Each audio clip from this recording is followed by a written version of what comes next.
మన ప్రభువైన యేసుక్రీస్తు నామములో మీకు అందరికి మరొకసారి వందనాలు సమర్పిస్తున్నాను. ఇవాళ ఆరాధనలో ఎఫెసీ పత్రికలోని ఎఫెసీ సంఘం గురించినటువంటి సంగతిని మరొకసారి గత వారానికి ముందు వారం మనం ఎఫెసీ సంఘాన్ని యేసు ప్రభు ఎలాగైతే చూశారో, ఆ సంఘం ఆయన ముందు ఎలా ఉందో ఆ విషయాన్ని గుర్తించగలిగాం. మరొక మారు ఎఫెసీ సంఘం యొక్క స్థితిగతులను మనం ఆలోచన చేద్దాం. ఈ విషయాన్ని మరొకసారి ఆలోచన చేయటానికి కారణం ఏమిటనంటే, ఎఫెసీ సంఘం చాలా మనకు నేర్పించవలసినటువంటి విషయాలు చాలా ఉన్నాయి. ఎఫెసీ సంఘం నుండి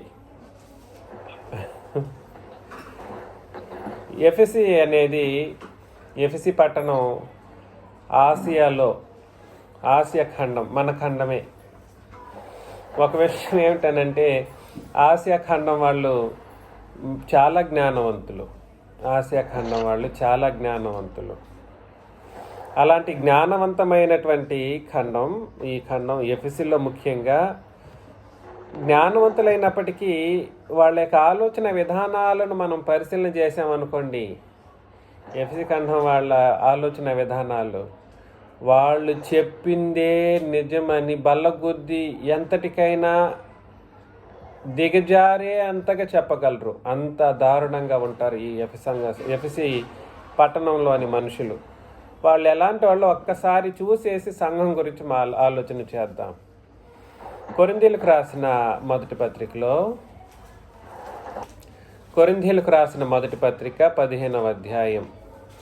కొరింథీయులకు రాసిన మొదటి పత్రిక 15:31 నుండి 32, 33 వచనాలను మనం చదివినప్పుడు, సహోదరులారా మన ప్రభువైన యేసునందు మిమ్మల్ని ఊరికిన నాకు కలిగిన అతిశయము తోడు నేను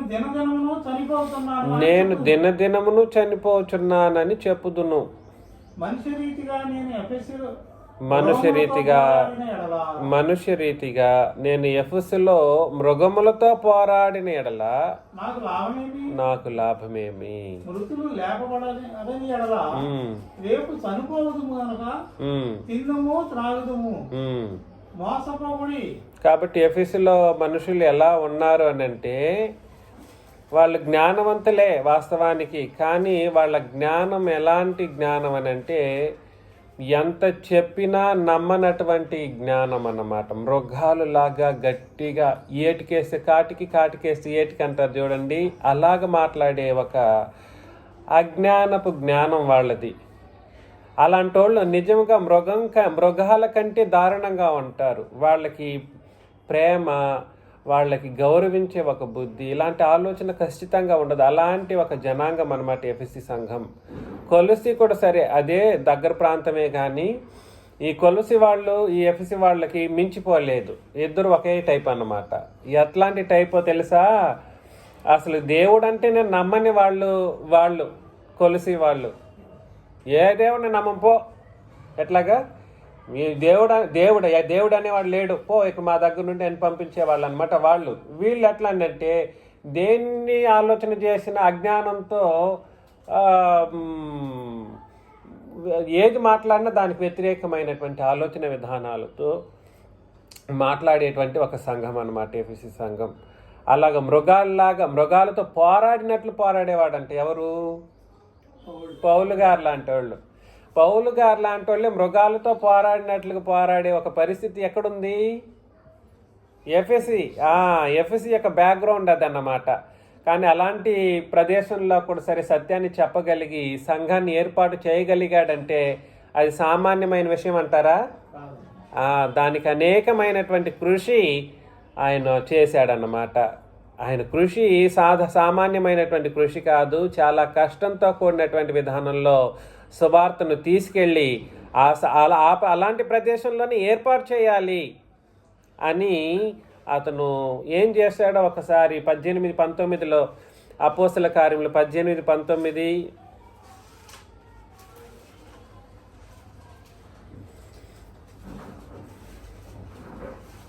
వారు ఎఫెసులకు వచ్చినప్పుడు అతడు వారిని అక్కడ విడిచిపెట్టి తాను మాత్రము సమాజ మందిరంలో ప్రవేశించి యూదులతో తర్కించుతున్నాడు. చూసారా ఎక్కడికి వెళ్ళి తర్కించేవాడు?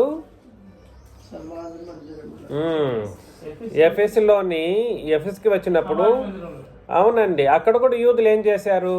మామూలుగా ఏమిటనంటే యూదులు ఎక్కడికి వెళ్ళినా వాళ్ళకంటూ ఒక సమాజ మందిరాన్ని ఏర్పాటు చేసుకునేవాళ్ళు.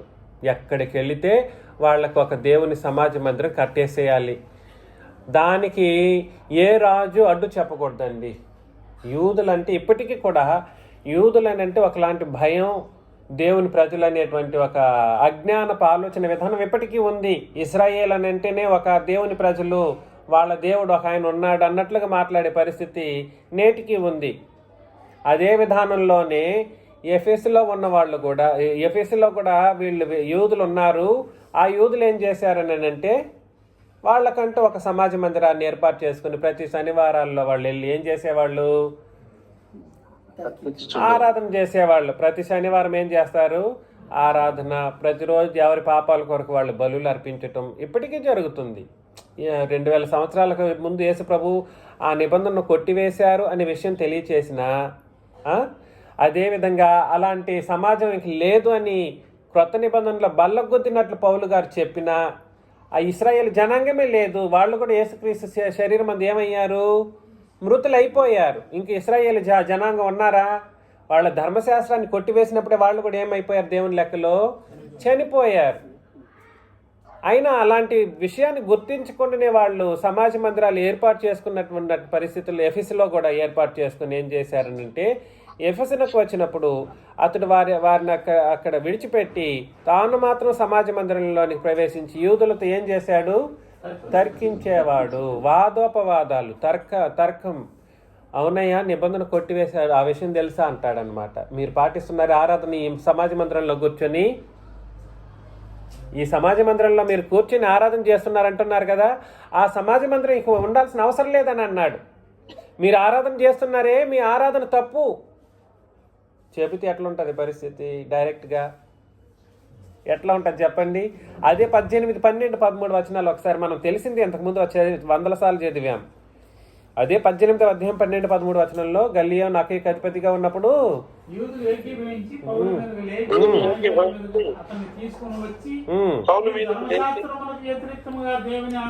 మొదట ఆరాధనే మీ తప్పురా బాబుల్లారని చెప్పేశాడు. ఎవరి దగ్గర వెళ్ళి చెప్పాడు? సాక్షాత్ యూదుల దగ్గరికి వెళ్ళి. మనకైతే కాళ్ళు వణుకుతాయి, చేతులు వణుకుతాయి, గొంతు రాదు, భయం మాట్లాడాలని అంటే. కానీ పౌలు గారు ఎవడికి భయపడేవాడు కాదు. డైరెక్ట్ వెళ్ళి అటాక్, మీ ఆరాధన తప్పు అంటే ఎట్లుంటుందండి? ఎవరన్నా ఒప్పుకుంటారండి మీ ఆరాధన తప్పు అని డైరెక్ట్ చెప్తే? ఆ తర్వాత మీ నిబంధన కొట్టివేశారు యేసు ప్రభు అని అంటే ఇంక ఒప్పుకుంటారు? అసలు యేసు ప్రభువుని వాళ్ళు ఆయన బ్రతికినప్పుడే అంగీకరించలేదు. యేసు ప్రభువుని యేసు ప్రభువుని ఇశ్రాయేలీయులు ఆయన బ్రతికినప్పుడే ఆయన యూదుల రాజు అని చెప్పినందుకు ఆ నిబంధన ప్రకారం వాళ్ళు ఒప్పుకోలేకపోయారు. అలాంటి వ్యతిరేకమైనటువంటి ప్రజలు వాళ్ళ మధ్యలో మీ ఆరాధన తప్పు, మీరు యేసు ప్రభువుని నమ్మి తీరాల్సిందే అని చెప్పుకుంటూ వస్తున్నాడు. ఎక్కడున్న వాళ్ళకి? ఎఫెసులో ఉన్న యూదులకి. అర్థమవుతుంది నేను చెప్తున్నది? అదేవిధంగా 24 ఒకసారి చూడండి. అక్కడనే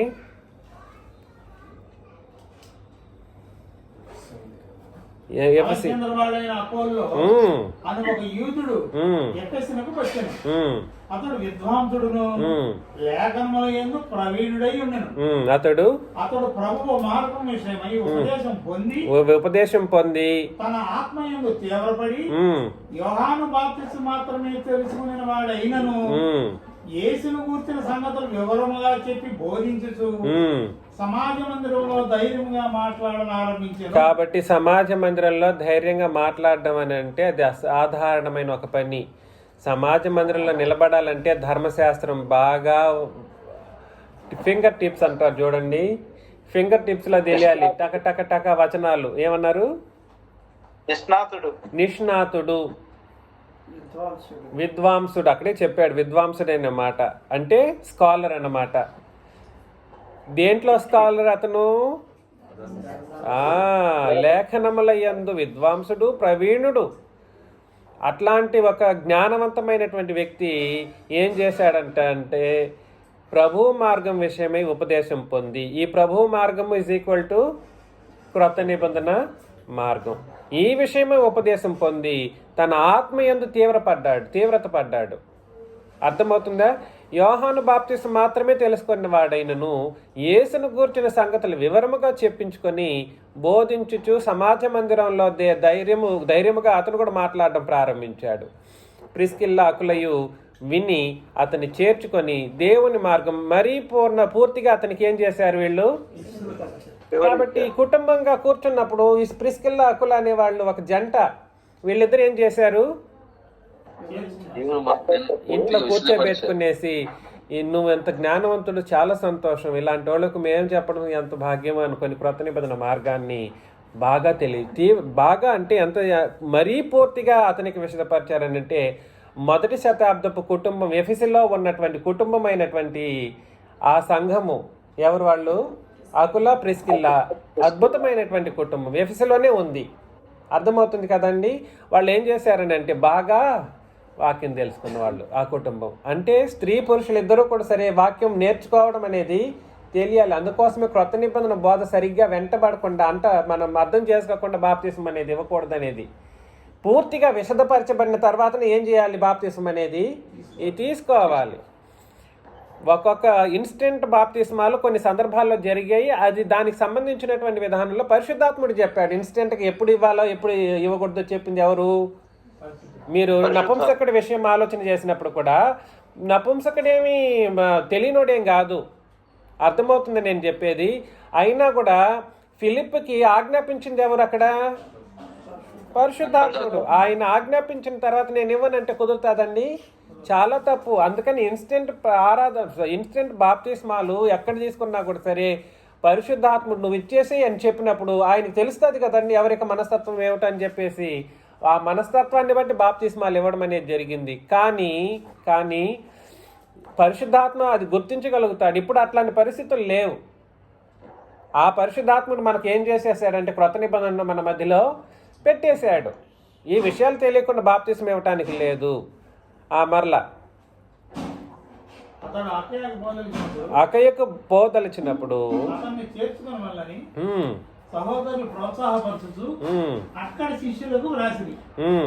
అతడు అక్కడికి వచ్చి కృపచేత విశ్వసించిన వారికి చాలా సహాయం చేశాడు. కృపచేత విశ్వసించిన వారందరికి ఏం చేశాడు? చాలా సహాయం. మామూలు సహాయాలు కావు, చాలా సహాయం చేశాడు. యేసే క్రీస్తు అని లేఖనముల ద్వారా అతడు దుష్టాలను పరిచి యూదుల వాదమును బహిరంగముగాను గట్టిగాను ఖండించుతూ వచ్చాడు. చూసారా యూదుల వాదాన్ని ఎట్లా చెప్పాడంట?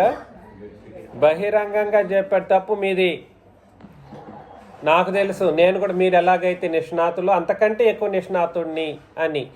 ఇతని కంటే నిష్ణాతుడు ఎవరు? పౌలు గారు. అబ్బా, ఆ పౌలు గారు చెప్తారు, నన్ను ఓడించేవాడు ఎవడు లేడు.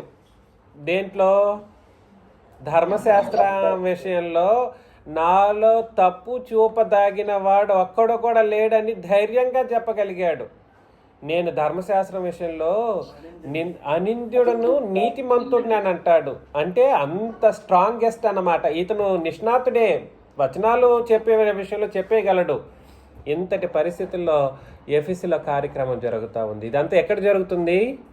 ఎఫెసులో. యూదుల్ని పిలిపించడం, యూదుల సమాజ మందిరంలోకి ప్రవేశించడం, వాళ్ళకి చెప్పడం. వాళ్ళని ఎందుకు నువ్వు వెళ్ళి చేస్తావని అడగొచ్చు, చాలామంది చెప్పొచ్చు. వాళ్ళతో నీకే ఎక్కువసేపు ఎందుకు తీవ్రం వాదోపవాదాలు ఎందుకు? వాదోపవాదాలు చెయ్యకపోతే సత్యం ఎప్పటికీ బయటపడదు. వాదోపవాదాలు చేయకపోతే సత్యం ఎప్పటికీ బయటపడదు. నీ దారి నీదే, నా దారి నాదే అన్నట్లుకుంటే అక్కడ ఎక్కడ సత్యము, ఎవరిది సత్యం అని తెలిసి వస్తుంది? అలా చేసినందుకు వీళ్ళందరూ కూడా సరే సత్యాన్ని బయట పెట్టే కోణంలో వచ్చేవాళ్ళు వచ్చారు, పోయేవాళ్ళు పోయారు. అలా ఎన్ని వేల మంది మారారో మనం 19వ అధ్యాయంలోకి వెళ్ళిపోదాం. 19వ అధ్యాయం 1వ వచనం నుండి చదువుతాం. అపోల్లో కొరింథీలో ఉన్నప్పుడు జరిగినది ఏమనగా పౌలు ప్రదేశములను సంచరించి పౌలు పై ప్రదేశములలో సంచరించి ఎఫెసునకు వచ్చి కొందరు శిష్యులను చూసి మీరు విశ్వసించినప్పుడు పరిశుద్ధాత్మను పొందించరా అని వారిని అడగగా వారు పరిశుద్ధాత్ముడు ఉన్నాడన్న సంగతియే మేము ఎప్పుడూ వినలేదు. పరిశుద్ధాత్ముడి గురించే మాకు శిష్యులు అపోస్తులతో సంఘంతో పాటు కలిసి ఉన్నారు, వీళ్ళు అపోస్తులతో పాటు ఉన్నారు. ఇక్కడ ఎఫ్ఎస్సి సంఘంలో ఎఫ్ఎస్సి అందరూ కలిసే ఉన్నారు. ఈయనకి డౌట్ అయింది, నిజంగా మీరు బాప్తీసం తీసుకున్నారు, కరెక్ట్ అయిన బాప్తీసం తీసుకున్నారా? ఎప్పుడైనా కూడా సరే ఐడెంటిఫికేషన్ కరెక్ట్గా చేసుకోవాల్సింది. మేము మరలా చెప్తున్నాను మీకు, బాప్తీసం మాత్రమే సరైనటువంటి ఇండికేషన్ లేదంటే గుర్తింపు. సరైన విధానంలో బాప్తిస్మం తీసుకోకపోతే అది పరలోకానికి వెళ్ళే బాప్తిస్మం కాకపోతే ఎంత దారుణం అండి, చాలా తప్పు అవుతుంది కదా. పరలోకం వెళ్ళేటువంటి ఒక మార్గం కదా. ఏంటిది? మొట్టమొదటి స్టెప్ ఏమిటంటే సువార్త. ఆ సువార్త నిజంగా విని విశ్వసించి బాప్తిస్మం తీసుకోవడం అనేది రెండవ మెట్టు. ఈ రెండు మెట్లు ఫెయిల్ అయిపోయింది అనుకోండి, మూడు సువార్త, విశ్వాసము, బాప్తిస్మం. సువార్త, విశ్వాసము, ఈ మూడు మెట్లు ఫెయిల్ అయింది అనుకోండి, ఇంక ఎంత చెప్పినా ఏది చేసినా వాళ్ళు పరలోకం వెళ్ళలేరు. అర్థమవుతుందా? కానీ ఈ సువార్త, విశ్వాసం, బాప్తిస్మంలో ఏమేమి దాగున్నాయి చెప్పండి. ఈ మూడు కూడా సరే, ఈ మూడింటిలో 4 విషయాలు దాగి ఉన్నాయి. ఏమిటవి? తండ్రి, కుమారుడు, పరిశుద్ధాత్ముడు, తర్వాత సంఘం. ఈ 4 విషయాలు ఈ మూడింటిలో ఖచ్చితంగా ఉపదేశించబడవలసినటువంటి పరిస్థితి ఉంది. అందుకని ఇతనికి తెలిసి వచ్చేసింది, ఇది ఎక్కడో లోపం ఉంది వీళ్ళలో. ఏమిటి లోపం? అయ్యా మీరు విశ్వసించామన్నారు, నిజమే. ఏంటి? మీరు విశ్వసించినప్పుడు పరిశుద్ధాత్మను పొందితిరా అని డైరెక్ట్గా పాయింట్కి వచ్చేసాడు పౌల్ గారు. మరి వాళ్ళు ఏం చెప్పారు? మాకు తెలియదయ్యా, మేము ఎప్పుడు వినకూడలేదు. అప్పుడు అలాగైతే మీరు దేనిని బట్టి బాప్తీసం పొందితురని అడుగగా, కాబట్టి పరిశుద్ధాత్ముడు గురించిన విషయం తెలుసుకోకుండా బాప్తిస్మంలో దిగడం అనేది తప్పు. నేను కూడా ఇవాళ చెబుతున్నాను, చాలామంది పరిశుద్ధాత్మ గురించి సరైన అవగాహన లేకుండా, ఆయన దేవుడనే ఆలోచన లేకుండా బాప్తిస్మాలు తీసేసుకునేసి చేయడం అనే ఒక కార్యక్రమం జరుగుతుంది ఒక చోట. మరో చోట పరిశుద్ధాత్మ గురించి మరొక అవగాహన ఉంది. ఏమిటో తెలుసా? చెప్పండి చూద్దాం. పరిశుద్ధాత్మ గురించి ఇప్పుడు త్రియేక దేవుడు లేదా త్రిత్వం గురించి ఆలోచన చేసేవాళ్ళు తండ్రి, కుమారుడు, పరిశుద్ధాత్ముడు ముగ్గురిని ఆరాధన చేయాలన్నట్లుగా ఇంకో బోధ ఉంది. ఎవరిని ఆరాధన చేయాలి? తండ్రిని, కుమారుడిని, పరిశుద్ధాత్ముడిని ఆరాధన చేయాలి. ఇది కూడా ఇట్లాంటి దృక్పథంతో ఎవరు వెళ్ళినా వాళ్ళ యొక్క ఆరాధన కూడా వాళ్ళ యొక్క బాప్తిసం కూడా ఏమని అయిందని అర్థం. ముగ్గురిని ఆరాధన చేయాలని చెప్పేవాడు ఫెయిల్ అయ్యాడు. ముగ్గురు వేరు వేరు అంటారు, త్రిత్వం అని కాదని అన్నట్లుగానే ఉంటుంది, త్రిత్వం కాదన్నట్లుగానే ఉంటుంది. ముగ్గురు వేరు వేరు అని అంటారు. ఆరాధన విషయానికి వస్తే ఏమంటారు?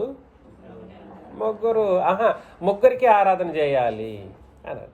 అక్కడే వాళ్ళ బాప్తిసం ఏమైందని అర్థం చెప్పండి. అక్కడే బాప్తిస్మం ఫెయిల్. ఎక్కడైనా చెప్పాడా వచనంలో? ఏ వచనం, ఒక్క సింగిల్ వచనం పరిశుద్ధాత్మక ఆరాధన చేయమని క్రొత్త నిబంధనలు ఎక్కడైనా చెప్పాడా?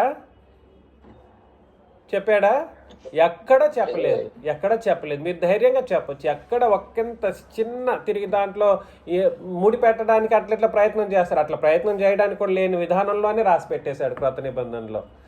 నువ్వు ముడి పెట్టడానికి కూడా ఇక్కడ ఒక్క సింగిల్ రెఫరెన్స్ నీకు కనబడదు. కాబట్టి అలాగా ముగ్గురు ఆరాధన పాత్రలు అని చెప్పేవాళ్ళు బాప్తిసం పొందాల్సిన అవసరం ఉందా లేదా? పొందాలి. క్రొత్త నిబంధన బాప్తిస్మం పొందాలి. 2, పరిశుద్ధాత్మకు సంబంధించిన విషయంలో నువ్వు నమ్మిన పరిశుద్ధాత్మ ఏ పరిశుద్ధాత్మ? పాత నిబంధనలో కూడా పరిశుద్ధాత్మకు ప్రత్యక్షతలు ఉన్నాయి సుమి. నేను మీకు చెప్పినప్పుడు యెషయా 40 అధ్యాయంలో విషయాలు మాట్లాడినప్పుడు కూడా మీకు చెప్పాను పరిశుద్ధాత్మ సంగతి. ఆదికాండం 1వ అధ్యాయంలో ఉంది, లేకపోలేదు. అన్ని సందర్భాల్లో పరిశుద్ధాత్మ గురించి రాయబడింది. నీకు తెలిసిన పరిశుద్ధాత్మ ఎవరు? అది ఇక్కడ ప్రశ్న. ఏం చెప్పాను చెప్పండి. మీకు తెలిసిన పరిశుద్ధాత్మ ఎవరు? హెబ్రీ పత్రికలో 9వ అధ్యాయం 14వ వచనం ఒకసారి చదివితే, హెబ్రీ పత్రిక 9:14.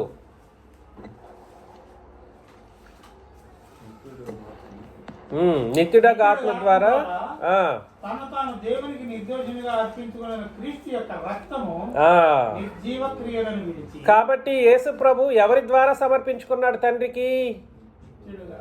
ఆయన సమర్పించుకున్నాడు. తన్ను తాను సమర్పించుకొని అనే మాటలు లేకపోలేదు, దయచేసి ఉంది. తన్ను తాను అనే మాట యేసు ప్రభు యొక్క వ్యక్తిగతను సూచించే కోణంలోనే తన్ను తాను అని అన్నాడు. అన్నంత మాత్రాన్ని పరిశుద్ధాత్మ లేకుండా తన్ను తాను సమర్పించుకోవడం అనేది కూడా జరగలేదు. ఇది ఈ సమాంతరపు ఆలోచన విధానాలను మనం ఆలోచన చేసుకోవాలి. పరిశుద్ధాత్ముని ద్వారా యేసు ప్రభువు తన్ను తాను ఏం చేశారు? తండ్రికి నిర్దోషమైనటువంటి ఒక అర్పణగా అర్పించుకున్నాడు. ఆయన లేకుండా ఈయన చేయలేదు. నేను చెప్పేది మీరు అర్థం చేసుకోండి. నీకు యేసు ప్రభు ఎలా తెలుసో, యేసు ప్రభు యొక్క మరణం ద్వారానే పరిశుద్ధాత్ముడు కూడా నీకు పరిచయం చేయబడి ఉండాలి. అంటే యేసు ప్రభు మరణంలో ఎవరి యొక్క పాత్ర ఉంది? అది. కాబట్టి నీకు పరిశుద్ధాత్ముడు తెలుసు అంటే నీకు ఎలా తెలుసు పరిశుద్ధాత్ముడు? దైవత్వములో ఒకడు అంటాడు. దైవత్వములో ఒకడు కాదు అంటే త్రిత్వాన్ని వాళ్ళు ప్రతిపాదిస్తున్నారని అర్థం. దైవత్వంలో ఆయన ఒకడు కాదు సుమి. పరిశుద్ధాత్ముడు he is a separate entity of God. అర్థమవుతుందా? ఆయన దేవుడు. మళ్ళా ఎంటిటీ ఆఫ్ గాడ్ అన్నప్పుడు తిరిగి త్రిత్వం కింద వచ్చే అవకాశం ఉంది. He is separate God all together. పరిశుద్ధాత్ముడు ఆయన ఒక దేవుడు. పరిశుద్ధాత్ముడు ఒక దేవుడు. ఆయన నిత్యుడు. అక్కడ నిత్యుడగా ఆత్మ అని అన్నాడుగా. అంటే అర్థం ఏమిటి? He doesn't have a starting and ending. మనం ప్రకటన గ్రంథంలో అనేక సార్లు చదివాం. ఆయనకు తండ్రికి ఎలాగైతే ఆది అంతము లేదో క్రీస్తుకు కూడా ఆది అంతము లేదు. నిత్యుడు అంటే కూడా అదే మాటే. తిరిగి ఆది ఉండాలి అంతం లేదు అని యేసు ప్రభుకి పరిశుద్ధాత్మ గురించి ప్రత్యేకించి రాయాలనా? లేదు. నిత్యుడు అంటే సరిపోతుంది. ఆది అంతము లేనివాడు ఈజ్ ఈక్వల్ టు నిత్యుడు. కాబట్టి పరిశుద్ధాత్ముడు నిత్యుడగు ఆత్మ అని అన్నప్పుడు ఆయన కూడా ఏం లేదని అర్థం. నిత్యత్వం అనేది ఒక అదృశ్య లక్షణం. అది దేవుని యొక్క లక్షణం. నిత్యత్వం అనేది, నిత్యుడు అనే మాట ఎవరికి మాత్రమే ఉపయోగించే పదజాలం? దేవుడు. మీరు రోమాపత్రిక 1వ అధ్యాయం 20వ వచనంలో ఏం చదివారు? దేవుని అదృశ్య లక్షణములు అనగా నిత్యత్వమును, నిత్యశక్తియు, దేవత్వమును అని అన్నారు. కాబట్టి నిత్యశక్తి, దేవత్వము ఇజ్ ఈక్వల్ టు దేవుడు. అదేవిధంగా నిత్యుడు అనేటువంటి మాటలోనే పరిశుద్ధాత్మ యొక్క శక్తి ఉంది. నిత్యుడు అనే మాటలోనే ఆయనకు అదృశ్య లక్షణం అనేది ఉంది. అంటే ఆయన ఏమని అర్థం? దేవుడు. అందుకని నేనేం చెప్పడానికి ప్రయత్నం చేస్తున్నానంటే పరిశుద్ధాత్మని ద్వారా యేసు ప్రభు ఏం చేశారంటే సిలువలో తను తాను అర్పించుకున్నారు. అలాగ నీకు పరిశుద్ధాత్ముడు పరిచయం చేయబడి ఉండి, అర్థమవుతుందా? ఆ విధంగా పరిశుద్ధాత్ముడు పరిచయం చేయబడి ఉండి నువ్వు బాప్తిస్మంలో పరిశుద్ధాత్మను బట్టి ఆ బాప్తిస్మంలో దిగితే అప్పుడు నీకు పరిశుద్ధాత్ముడు తెలిసి వస్తాడు. అప్పటి వరకు నీ బాప్తిస్మం ఏమవుతుందని అర్థం? సరైనది కాదు, ఫెయిల్ అయిన బాప్తిస్మం అని అర్థం అన్నమాట. 3వ వచనంలో ఇక్కడ వచ్చేద్దాం. మరలా 19:3 పరిశుద్ధాత్ముడు ఉన్నాడన్న సంగతి మేము వినలేదని చెప్పిరి. అప్పుడు అతడు అలాగైతే మీరు దేనిని బట్టి బాప్తిస్మం పొందుతారని అడుగగా వారు యోహాను బాప్తిస్మమును బట్టియే అని చెప్పిరి. అప్పుడు యోహాను ఇచ్చిన బాప్తిస్మం ఏమని అర్థం? అందుకు పౌలు యోహాను తన వెనక వచ్చి వాని యందు అనగా యేసునందు విశ్వాసం ఉంచవాలని ప్రజలతో చెప్పుచు మారు మనసు విషయమైన బాప్తిస్మం ఇచ్చినని చెప్పిను. వారు ఆ మాటలు విని ప్రభువైన యేసు నామమున బాప్తిస్మము పొందిరి. కాబట్టి అప్పటి వరకు పొందుకున్న బాప్తిస్మం ఏమైందని అర్థం? మరలా పొందిరి కాదు, పొందిరి అని అన్నాడు అంతే. అంటే ఏ నిబంధన బాప్తిస్మాలు ఆ కాలంలో జరిగినప్పుడు ఒకవేళ యోహాను ఇచ్చిన బాప్తిస్మము చెల్లుబాటులో ఉన్నప్పుడు అది సిలువ వరకు చెల్లుబాటులో ఉండింది. ఆ మనుషులు ఇంకా బ్రతికే ఉన్నప్పుడు నిబంధన కొట్టివేయబడిన తర్వాత ఆ బాప్తిస్మం చెల్లుబాటులో ఉంటుందా? అందుకనే మరలా చెబుతున్నాను, 2 నిబంధనలు కలగలిపినటువంటి బోధ వలన బాప్తిస్మం ఎప్పటికీ ఏం కాదు, చెల్లుబాటు కాదు. 2 నిబంధనల బోధనను బట్టి తీసుకునే బాప్తిస్మం ఏం కాదు, చెల్లుబాటు కాని ఒక బాప్తిజం, ఇన్వాలిడ్ బ్యాప్టిజం. ఏమంటారు దాన్ని? ఇన్వాలిడ్ బ్యాప్టిజం అన్నమాట. నీ బాప్తిస్మానికి క్రొత్త నిబంధన మాత్రమే కారణం అయితేనే ఇట్ బికమ్స్ వ్యాలిడ్ బ్యాప్టిజం. అర్థమవుతుందా? లేదనంటే అది ఇన్వాలిడ్ బ్యాప్టిజం అన్నమాట. తర్వాత పౌలు వారి మీద చేతులుంచగా పరిశుద్ధాత్మ వారి మీదకి వచ్చును. అప్పుడు వారు భాషలతో మాట్లాడుటకు ప్రవచించుటకును మొదలుపెట్టిరి. వారందరూ ఇంచుమించు ఎంతమంది అండి? అంతవరకు ఏం చేసుకుంటూ వచ్చాడు? మూర్ఖులైనటువంటి ప్రజలతో వాళ్ళు ఎట్లాంటి వాళ్ళు అలాంటి ప్రజలతో వెళ్ళి పోరాటం, యుద్ధంలాగా పోరాటం చేసి చేసి చేసి ఒక 12 మంది మొట్టమొదటిసారిగా ఏర్పడిపోయారు, సంఘంగా ఏర్పడ్డారు. ఆ తర్వాత అయితే కొందరు, క్షమించండి 8,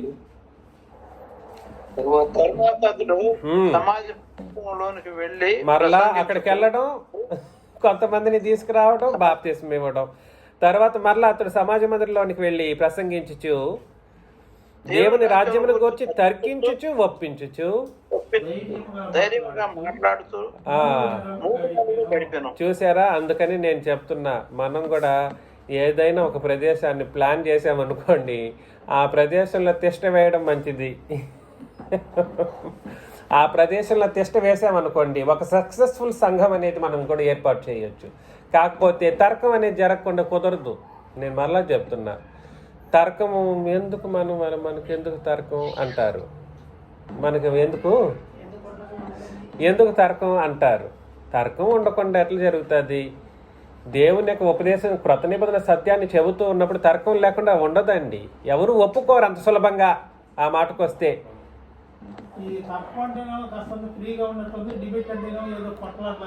రెండు ఒకటే. తర్కమే డిబేట్. ఇంగ్లీష్లో తర్కించుచు ఒప్పించుచు ధైర్యముగా మాట్లాడుచు 3 నెలలు గడిపేను. అయితే కొందరు కఠినపరచబడిన వారై, అందుకే మూర్ఖులు ఎట్లా ఉంటారు? వాళ్ళు కఠినంగా ఉంటారు. కఠినపరచబడిన వారై ఒప్పుకొనక జనసమూహము ఎదుట ఈ మార్గమును దూషించుచున్న అతడు వారిని విడిచి శిష్యులను ప్రత్యేకపరచుకొని ప్రతిదినము తురన్ను అని ఒక పాఠశాలలో తర్కించుచు వచ్చాను.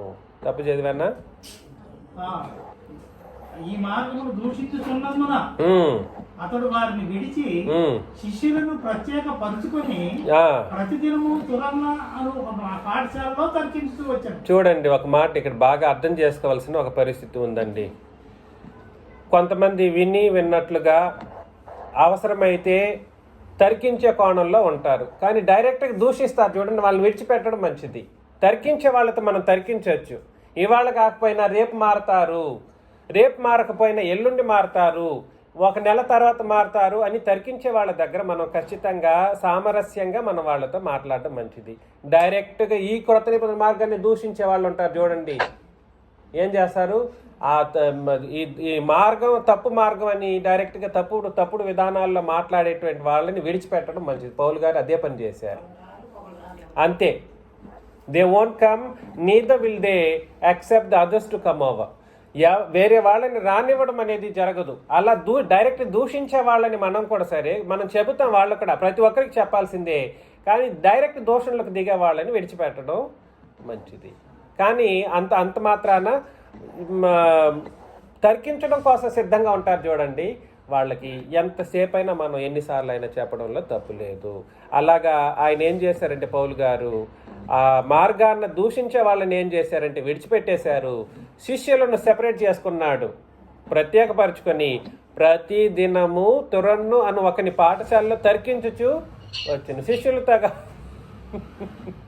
శిష్యులతో తర్కించలేదు. శిష్యులు ఎందుకు తర్కిస్తారు పౌలు గారితో? మరలా అది నేను చెప్పేది. మొన్నటి దినాన్ని కూడా నేను ఒకరితో మాట్లాడుతున్నప్పుడు, వాళ్ళు కాలేజీలు ఏర్పాటు చేసుకున్నారా అని నేను ఒక ప్రశ్న వేసినప్పుడు, 1వ శతాబ్ద కాలంలో అపోస్తులు ట్రైనింగ్ ఇచ్చుకుంటూ ఉపదేశకులను తయారు చేశారా అని నేను ప్రశ్నించినప్పుడు, ఇదిగో ఈ వచనాన్ని చూపెట్టారు. ఈ వచనాన్ని చూపెట్టి ట్రైనింగ్ ఇవ్వడం కొరకే తురన్న అనే పాఠశాలను ఏర్పాటు చేశారన్నట్లుగా. కాదురా, కరెక్ట్గా చదువు, నీకు తెలుగు తెలుసా, చదువు ఉందా అని అడిగా. కనీసం చదువు లేకుండా తురన్ను అనే పాఠశాలను ఏర్పాటు చేశాడని అంటే దాని అర్థం ఏమిటి? What is the meaning of it? తురన్ను అనేది వాడిది ఒక సెపరేట్ స్కూల్ అన్నమాట.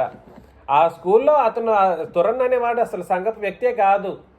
ఆ స్కూల్ అనేది ఒక గ్యాదరింగ్ ప్లేస్ కాబట్టి ఆ ప్లేస్లో వాళ్ళు ఏం చేశారంటే ఈ వాదోపవాదాలు పెట్టుకున్నారు.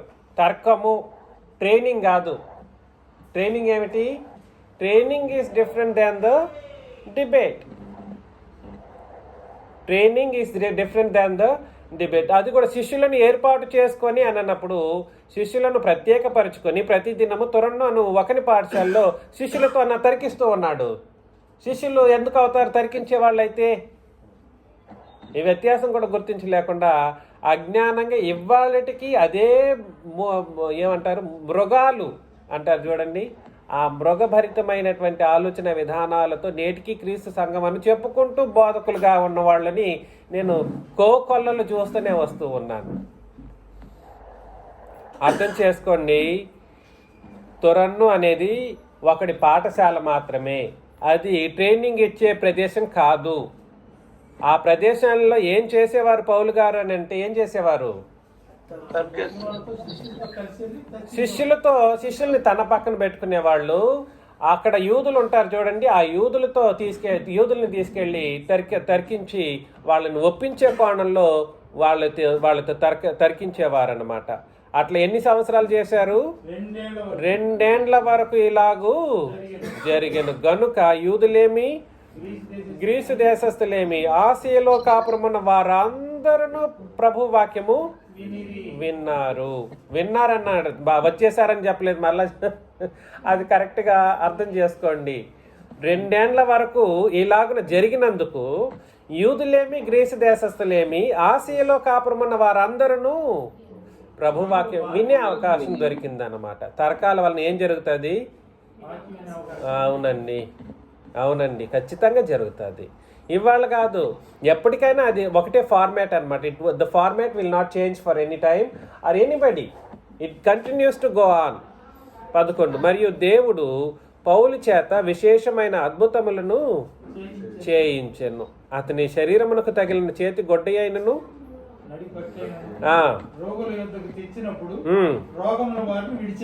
రోగముల వారిని విడిచెను.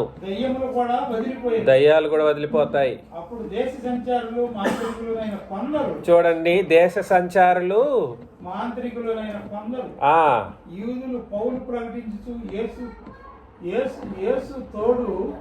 కొందరు అలా దేశ సంచారులను మాంత్రికులనైన కొందరు యూదుల్లో ఎవరు కూడా ఉన్నారంట?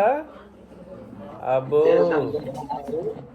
యూదులే ఎలా తయారయ్యారు?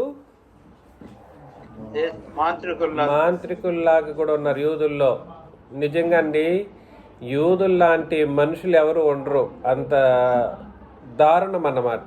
వాళ్ళు బ్రతికినప్పుడు కూడా సరే, వాళ్ళ నిబంధన చెల్లుబాటులో ఉన్నప్పుడు కూడా అలాంటి భ్రష్టులు ఆ తండ్రి అయిన దేవుడిని పాత నిబంధనలో ఈ యూదులు హింసించినట్లుగా, మనసు బాధ పెట్టినట్లుగా ఈ అన్ని జనులు కూడా అంతగా బాధ పెట్టలేదు. అలా బాధ పెట్టేవారు తండ్రిని. ఆయన శక్తిని శంకించేవారు, ఆయన దూషించేవారు, అనునిత్యం బాధ పెట్టేవారు. ఏమిచ్చాడనేవాళ్ళు టకామని అన్నీ చేసిన వాళ్ళ కోసం ఎన్ని కార్యాలు చేసిన ఆఖరికి ఇతర దేవతలను పూజించి ఆయన మనసుని దుఃఖపెట్టేవారు. అలాంటి దుష్టులు వాళ్ళు. అందుకోసమే అప్పుడు దేశ సంచారులను మాంత్రికులనైన కొందరు యూదులు. కాబట్టి యూదులు ఏమైపోయారు? మాంత్రికులుగా కూడా ఉన్నారు. యూదులు పౌలు ప్రకటించి యేసుతోడు మిమ్మల్ని ఉచ్చాటన చేయుచున్నానన్న మాట చెప్పి దయ్యములు పట్టిన వారి మీద ప్రభుని యేసు నామమును ఉచ్చరించడం కూడా పూనుకున్నారు. ఎటు పడితే అటు, ఎక్కడ బెనిఫిట్ ఉంటే అక్కడ తిరిగేవాళ్ళు అనమాట. వాళ్ళు ఏంటి బెనిఫిట్? యేసు నామాన్ని వాడుకుంటే దయ్యాలు వెళ్ళిపోతాయి. కాబట్టి ఆ మాంత్రికులు ఏం చేసేవాళ్ళంటే యేసు నామాన్ని నువ్వు దయ్యాలు విడిచిపో అని చెప్పేవాళ్ళు అన్నమాట. అప్పుడు యూదుడైన స్కెవయ్యను ఒక ప్రధాన యాజకుని కుమారులు 7 అలాగు చేయుచుండిరి. అందుకు ఆ దయ్యము నేను యేసును గుర్తెరుగుదును, పౌలును కూడా ఎరుగుదును, కానీ మీరెవరు? మీరెవరు అని అడుగగా ఆ దయ్యం పట్టిన వాడు ఎగిరి వారి మీద పడి వాళ్ళు ఇద్దరిని లొంగదీసి గెలిచెను. అందుచేత వారు దిగంబరులై గాయము తగిలి ఆ ఇంట నుండి పారిపోయారన్నమాట. అంతగా దయ్యాలు చేసాయి. ఈ సంగతి ఎఫెసులో కాపురమున్న సమస్తమైన యూదులకును గ్రీసు దేశస్థులకును తెలియవచ్చినప్పుడు వారికందరికీ భయం కలిగిన గనుక ప్రభుని యేసునామము ఘనపరచబడిను. ఇక్కడ యేసునామం ఘనపరచబడడానికి మొట్టమొదటి కారణం ఏమిటి చెప్పండి? దయ్యాలు వెళ్ళిపోయినందుక కాదు. క్రొత్త నిబంధన సువార్తను, క్రొత్త నిబంధన ఉపదేశాలను ఆ యూదుల మధ్యలో చెప్పడానికి ప్రారంభమైనప్పుడే కదా ఇవన్నీ జరుగుతూ వచ్చాయి. దీన్ని మర్చిపోతారు. డినామినేషనలిజం దాన్ని మరిచింది. దేన్ని మరిచింది? నిజ సువార్తను ప్రకటించేటప్పుడు వాళ్ళు తీసుకున్న బాప్తిస్మం ఫెయిల్ అయినప్పుడు. అదే కదా ఇక్కడ కాంటెక్స్ట్ ఏంటండి? ఎఫెసు ప్రాంతంలో ఉన్నటువంటి వాళ్ళు నిజంగా బాప్తిస్మం తీసుకున్న యూదులు ఉన్నారు. ఏం నిజమైన బాప్తిస్మం? అది పాత నిబంధన, అది నిజం. కానీ అది పాత నిబంధన కొట్టివేయబడిన తర్వాత క్రొత్త నిబంధన బాప్తిస్మం ఏదైతే ఉందో ఆ బాప్తిస్మమును తీసుకోవలసినటువంటి కోణంలో వీళ్ళు ఉపదేశం చేసేటప్పుడు జరిగినటువంటి ఒక సందర్భం ఇది. అర్థమవుతుందా? అది ఎంతకాలం జరిగింది? అక్కడ 3 నెలలు అన్నాడు మొదటిసారిగా, ప్లస్ 2 సంవత్సరాలు అన్నాడు. ఎన్ని నెలలు? దాదాపు 3 సంవత్సరాల కాలం పాటు, 3 సంవత్సరాలు, ఎక్కువ సంవత్సరాల కాలం పాటు అక్కడ ఉండి ఒక అద్భుతమైనటువంటి సంఘాన్ని తయారు చేయటం కొరకు ఎన్ని పోరాటమో, మృగాలతో పోరాటం చేశాడు. ఆ యూదుల్లో మాంత్రికులతో పోరాటం చేశాడు. ఆ దయ్యాలను వెళ్ళగొట్టాడు. ఇవన్నీ దేని కొరకు చేస్తూ వచ్చాడు? యేసు ప్రభుని నమ్ముకోవడం కొరకు కాదు, నిజమైన సువార్తను చెప్పడం కొరకు. ఆ దాని ద్వారా నమ్మాలి యేసు ప్రభుని. దేని ద్వారా? క్రొత్త నిబంధన సువార్తను ప్రతి ఒక్కరూ ఏం చేయాలి? అంగీకరించాలి. కాబట్టి ఈ సంగతి ఎఫెసులో కాపురమున్న సమస్తమైన యూదులకును గ్రీసు దేశస్థులకును తెలియవచ్చినప్పుడు వారికందరికీ భయము కలిగిన గనుక ప్రభువైన యేసు నామమును వాళ్ళు ఏం చేశారు? ఘనపరచబడిను. విశ్వసించిన వారు అనేకులు వచ్చి తాము చేసిన వాటిని తెలియజెప్పుకొనిరి. మరియు మాంత్రిక విద్యను అభ్యసించిన వారు అనేకులు ఏం చేశారండి? తమ పుస్తకములు తెచ్చి అందరి ఎదుట వాటిని కాల్చివేసిరి. అందరి ఎదుట ఏం చేశారు? మాంత్రిక విద్యను అభ్యసించిన వాళ్ళు కూడా మంత్రాలు లేవు, తంత్రాలు లేవు అంటారు. అప్పుడే ఉంది అపోస్తులు ఉన్నప్పుడే. మంత్రాలు లేవు, తంత్రాలు లేవు అంటుంటారు కొంతమంది. లేవని చెప్పడానికి మనకు పద్ధతి కాదు. ఉన్నాయి, ఆ కాలంలో ఉన్నాయి, ఈ కాలంలో కూడా ఉన్నాయి. వాటికి మించిన శక్తి సామర్థ్యాలు క్రొత్త నిబంధన ప్రజల దగ్గర ఉందనే విషయాన్ని మనం ఎప్పుడు మర్చిపోకూడదు. మాంత్రిక విద్య అభ్యసించిన వారు అనేకులు తమ పుస్తకములు తెచ్చి ఏం చేశారు? అందరి ఎదుట వాటిని ఏం చేశారు? కాల్చివేసిరి. వారు లెక్క చూడగా వాటి వెల 50,000 వెండి రోకలు ఆయను. వాటి వెల ఎంత అయింది? 50,000 వెండి రూకలు. అంటే చాలా చాలా డబ్బు అన్నమాట అది. ఇంత ప్రభావముతో ప్రభు వాక్యము ప్రబలమై వ్యాపించెను. కాబట్టి ఇవన్నీ ఎందుకొరకు జరిగాయి అని అంటే ప్రభు వాక్యాన్ని బట్టే జరిగాయి. కానీ ఇప్పుడంతా ఏం జరుగుతుంది? వాక్యం తక్కువైంది, స్వస్థతలు ఎక్కువైంది. అది నిజమైన వాక్యం చెప్తున్నారా? అది లేదు. ఆనాడు మాంత్రిక విద్య ఎలా చేశారో ఈనాడు వీళ్ళ విద్యలు కూడా అలాగే ఉంటాయి అన్నమాట. నేను చెప్పేది మీకు అర్థమైందా? ఆనాడు మాంత్రిక విద్యలు చేసిన వాళ్ళు ఎలాగైతే ఉన్నారో ఇవాళ మంత్రతంత్రాలు లేదా స్వస్థతలో లేదా ఇట్లాంటి వరాలు ఇస్తామనే వాళ్ళు చేసే కార్యక్రమాలు కూడా అదేనమాట. కానీ వీళ్ళు ఇట్లా అపోస్తులు చేసినట్లుగా ఫీల్ అయిపోతూ ఉంటారు. అపోస్తులు చేసినట్లుగా కాదు. అర్థమవుతుంది వ్యత్యాసం. కాబట్టి అప్పుడు తనకు పరిచయం చేయవారు తిమోతి 21. ఇలాగ జరిగిన తర్వాత పౌలు మాసిదోనియా అకే దేశముల మార్గమును వచ్చి యెరూషలేమునకు వెళ్ళవలనని మనసులో ఉద్దేశించి నేను అక్కడికి వెళ్ళిన తర్వాత రోమా కూడా చూడవలనని అనుకోను. అతను మనసులో అనుకుంటున్నాడు. ఇంకా ఎక్కడే ఉన్నాడు? ఎఫెసులో నుండి ఎక్కడికి వెళ్ళాలనుకున్నాడు? మాసిదోనియా అకే దేశముల మార్గమున వచ్చి యెరూషలేమునకు వెళ్ళాలి అని అనుకున్నాడు. ఆ తర్వాత ఎక్కడికి వెళ్ళాలి? రోమాకి కూడా వెళ్ళాలి. అప్పుడు తనకు పరిచర్య చేయి వారిలో తిమోతి, ఎరస్తు అను వారిని ఇద్దరిని మాసిదోనియకు పంపి తాను ఆసియాలో కొంతకాలం నిలిచి ఉండెను. ఆ కాలమందు క్రీస్తు మార్గమును గురించి చాలా అల్లరి కలిగిను. ఇప్పుడు కూడా క్రొత్త నిబంధన అంటే చాలా అల్లరి. ఇంతవరకు సామరస్యంగానే ఉండింది క్రీస్తు సంఘాలన్నీ, అబద్ధపు క్రీస్తు సంఘాలు. మనం ఎప్పుడైతే ప్రారంభించామో నా బ్యాక్గ్రౌండ్ లేదు, ఏంటండి నాకు బ్యాక్గ్రౌండ్ లేదు, నా దగ్గర డబ్బులు లేవు, నాకు వయసు లేదని చాలామంది అంటుంటారు. అవును, నిజంగానే చిన్న వయసు అయినప్పటికీ ఇంత గొప్పగా దేవుని యొక్క సత్యాన్ని మనం చేస్తున్నప్పుడు అల్లరి పాలు చేస్తున్నారని ప్రతినిత్యం మన నిబంధన పట్ల అందరూ మాట్లాడడం అనేది గమనిస్తూ ఉన్నాం. అవును, అల్లరి కలుగుతుంది. సత్యాన్ని ఎప్పుడైనా చెప్పినప్పుడు మనుషుల్లో ఏం కలుగుతుంది? అల్లరి కలిగి తీరుతుంది అన్నమాట. ఇంతవరకు ఒక ఆయన తప్పులు చెప్పారు, ఇంకొక ఆయన తప్పులు చెప్పారని చెప్పేటువంటి కోణంలో కాకుండా సత్యం ఎప్పుడైతే మనం చెప్పామో అప్పుడు అల్లరి ప్రారంభం అవుతుంది అన్నమాట. అది ఎక్కడైనా జరిగేది వాస్తవంగా. ఎలాగనగా 24 దేమేత్రియను ఒక కంసాలి అర్తెమిదేవికి వెండి గొళ్లను చేయించట వలన ఆ పని వారికి మిగుల లాభాన్ని కలుగు చేస్తూ వచ్చింది. మిగుల లాభం అంటే అర్థం ఏమిటండి? చాలా. ఆ అర్తెమిదేవి అనే ఒక బొమ్మను తయారు చేసి వెండి గుళ్ళను తయారు చేసి ఇచ్చేవాడు అన్నమాట. వీడు ఎవరు? వాడు దేమేత్రి అని ఒక కంసాలి ఏం చేసేవాడు? అర్తెమిదేవి అనేటువంటి ఒక బొమ్మను తయారు చేసి, నేను ఇంతకు ముందు చెప్పాను, గుర్తుందో లేదో, అతను చేసినటువంటి ఆ అర్తెమిదేవి, అందులో ఎఫెసులో ఉన్నటువంటి అర్తెమిదేవి దేవాలయం అనేది ఆ కాలంలో ప్రపంచ అద్భుతాలలో ఒకటన్నమాట. ప్రపంచ అద్భుతాల్లో ఆ కాలంలో ఒకటన్నమాట.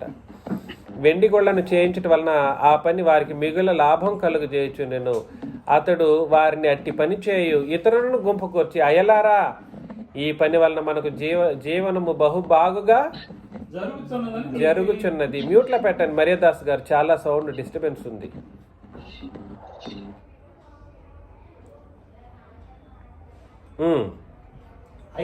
అయితే చేతులతో చేయబడినవి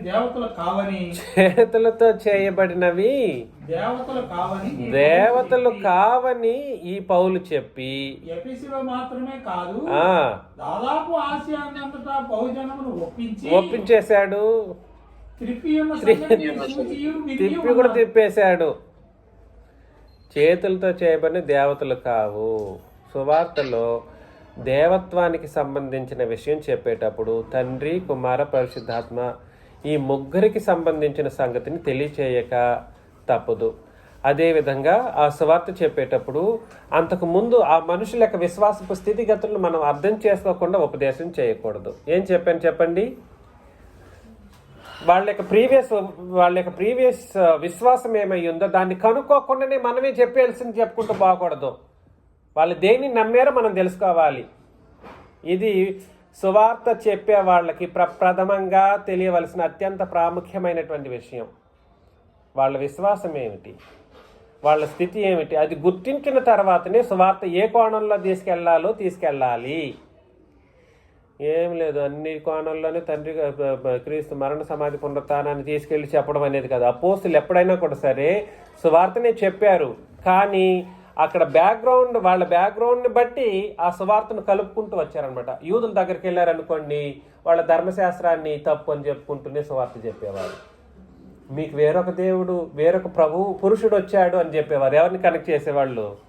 మీరు దేవుని కొరకు ఫలం ఫలించాలంటే వేరొక పురుషుడిని మీరు చేరాలి. ఇంకా మీరు ఏమనుకుంటున్నారు? తండ్రి అనే దేవుడు అనే పురుషుడే మా పురుషుడు అనుకుంటున్నారు. కాదు, ఇంకా మీకు ఇంకో పురుషుడు వచ్చేసాడు, ఆయన దగ్గరికి వెళ్ళండి అని అంటాడనమాట. సువార్త అపోస్తులు సందర్భానుసారంగా ఆ విషయాలను ఒకటే సువార్తనే సందర్భానుసారంగా ఉపదేశం చేశారు. ఏం చెప్పాను? ఒకటే సువార్త, అది ఎవరి విషయంలోనూ మారదు. కానీ బ్యాక్గ్రౌండ్ని బట్టి దాన్ని ఏం చేసేవాళ్ళు? వాళ్ళ యొక్క వ్యక్తిగత విశ్వాసాలు ఏమేమై ఉంటాయి వాటిని బట్టి. అలాగా ఇక్కడ కూడా వీళ్ళ విశ్వాసం ఏమిటనంటే ఏదో చేతితో చేయబడిన ఒక బొమ్మను పెట్టుకున్నారు, ఇదే మా దేవుడు అని వాళ్ళు ఆరాధన చేసేటువంటి ఎఫెసీ ప్రాంతంలో పట్టణంలో ఉన్న మనుషుల్ని మాత్రమే కాదు, ఆసియా అంతటా ఫేమస్ అంట అర్తిమీదేవి అనేటువంటి ఒక బొమ్మ. అర్థమవుతుందా? ఆసియా అంతటా ఫేమస్ అంట. ఇప్పుడు ఉందో ఏమో నాకు తెలియదు, 2000 సంవత్సరాల క్రింద నాటి సంగతి ఇదన్నమాట. ఆసియా దేశం అంట ప్రపంచం మొత్తం తెలిసినటువంటి అత్యంత ప్రభావవంతమైనటువంటి బొమ్మలో అది ఒకటి. దాన్ని కూల్చే కోణంలో పౌలు గారు పనిచేస్తున్నారు. ఆ కంసాలు, దాన్ని చేసిన కంసాలు, కంసాలి అంటేనే ఇది ఏమని అర్థం అండి? బొమ్మలు విగ్రహాలు చేసేవాడు కంసాలి. అర్థమవుతుందా? Exactly, they are called. అవును, ఎగ్జాక్ట్లీ.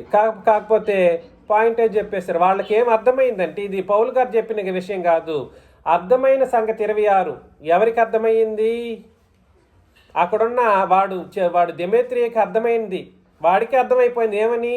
చేతులతో చేయబడినవి దేవతలు కావని ఈ పౌలు చెప్తున్నది కాదు. ఇక్కడ అతను చెప్పినట్లుగా అక్కడ రాయబడలేదు. ఏమని చెప్పినట్లుగా రాయబడలేదు? చేతులతో చేయబడినవి దేవతలు అని అక్కడ పౌలు గారు చెప్పినట్లుగా రాయలేదు అక్కడ. కానీ అర్థమైన విషయం ఏమిటో ఎవరు చెప్తున్నారు అక్కడ? ఆ దెమేత్రియు అనేటువంటి ఒకటి చెప్తున్నాడు అన్నమాట. అందుకని నేను మరలా కూడా చెప్తున్నాను, ఇంతకు ముందు కూడా చాలా సందర్భాలలో నేను ఇంతకు ముందు కూడా 18వ వచనంలో 18, 12, 13 వచనాల్లో జనులు ఏం చెప్పారంటే పౌలు గారు చెప్పినట్లుగా ఏం చెప్పారు? మన దేవునికి ధర్మశాస్త్రమునకు వ్యతిరేక్తముగా దేవుణ్ణి ఆరాధించవలెనని పౌలు గారు చెప్తున్నారు అన్నట్లుగా చెప్పారు. అంటే అర్థం ఏమిటి? పౌలు చెబితేనే కదా ఆ మాట వస్తుంది. పౌలు చెప్పలేదు, వేరే వాళ్ళు చెప్పారు అన్నట్లుగా నా దగ్గర వివాదం. మరలా పౌలు చెప్పుంటేనే ఆ మాట అనేది వస్తుంది. ఇక్కడ కూడా అదే సంగతి. ఇక్కడ కూడా ఏమిటి? అతనికి దెమేత్రియకి అర్థమైన విషయం ఏమిటంటే పౌలు గారు ఏం చెప్పాడో అది అర్థం చేసుకున్న దాన్ని బట్టి చెబుతున్నాడు. ఏమని?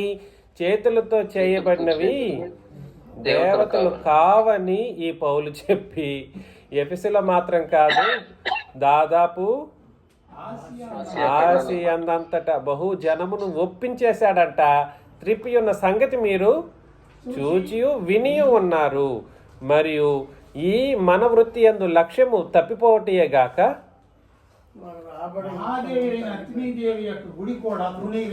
చూసారా, తృణీకరించబడిపోయేటట్లుగా చేసేస్తాడంట సువార్త. ఎంత ప్రభావవంతంగా ఉంటుంటుందో ఆ సువార్త ప్రకటన.